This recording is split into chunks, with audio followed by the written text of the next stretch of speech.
Shalom, terpujilah Allah di dalam Yesus Kristus yang terus menyatakan kasih setianya dalam hidup kita. Dia memelihara, menjaga, memberkati, dan menyelamatkan kita. Karena itu marilah kita bersyukur kepada Tuhan sambil memberi hidup kita untuk dituntun oleh firman Tuhan.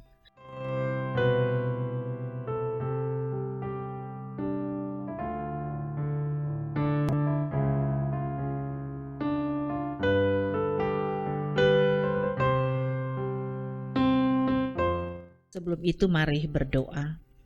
Ya Tuhan Allah, Bapa di dalam Yesus Kristus, saat ini dalam satu persekutuan keluarga Kristen, kami akan membaca dan merenungkan kebenaran firman-Mu.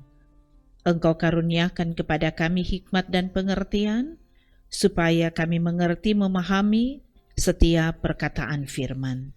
Di dalam nama Yesus kami berdoa. Amin.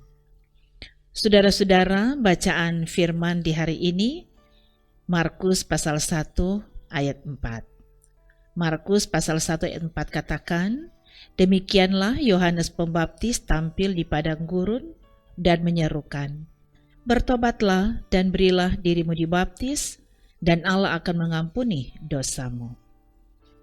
Saudara-saudara, tema renungan harian keluarga di hari ini adalah hidup baru bersama Allah.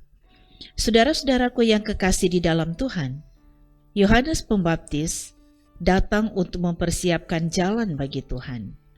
Dia menyerukan, bertobatlah dan berilah dirimu dibaptis, dan Allah akan mengampuni dosamu.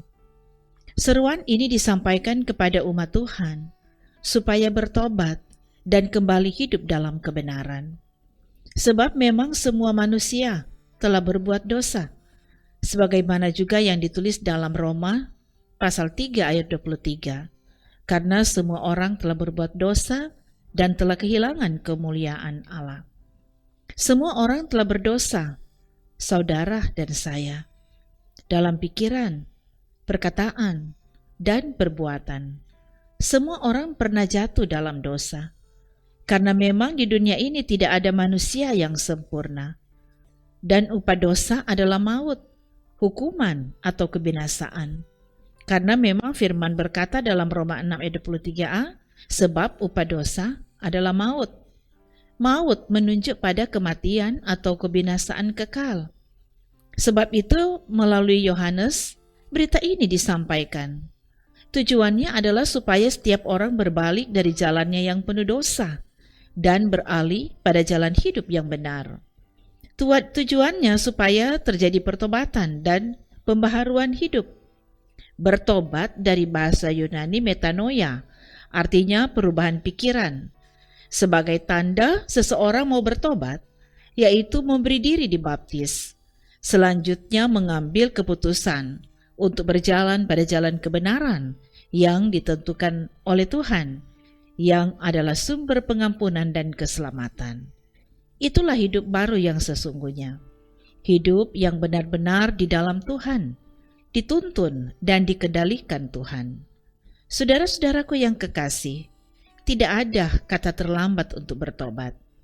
Mari, tinggalkan sikap dan cara hidup yang tidak berkenan kepada Tuhan. Baharui pikiran, baharui kata kita, dan baharui perilaku hidup kita, supaya semakin hari semakin berkenan kepada Tuhan. Hiduplah dalam kedekatan dengan Tuhan. Bersama Tuhan, kita pasti bisa. Amin. Mari berdoa. Terpujilah nama-Mu ya Tuhan. Kasih dan kebaikan-Mu lah yang Engkau nyatakan bagi kami. Ketika diberi kesempatan untuk membaca dan merenungkan firman Tuhan di hari ini. Kiranya kami semua boleh mengerti maksud dan kehendak firman. Kami akan sungguh-sungguh hidup di dalam pembaharuan, di dalam pertobatan, dan menjalani kehidupan dalam kebenaran. Karena itu anugerahkan kami hikmat untuk dapat membedakan mana kehendak dunia dan mana kehendak Tuhan, dan beri kami kekuatan untuk memilih yang tepat, yakni menjalani hidup di dalam kebenaran sesuai dengan kehendak Tuhan. Semua orang yang telah mengikuti pelayanan ini diberkati, demikian tim multimedia dalam pelayanan ini semakin diberkati. Di dalam nama Yesus kami berdoa. Amin. Demikianlah pelayanan firman dan doa di hari ini. Kami berterima kasih karena saudara selalu setia mengikuti Renungan Harian Keluarga dari YouTube Gemi Bukit Moria Rike Manado. Sekali lagi terima kasih. Tuhan Yesus memberkati. Shalom.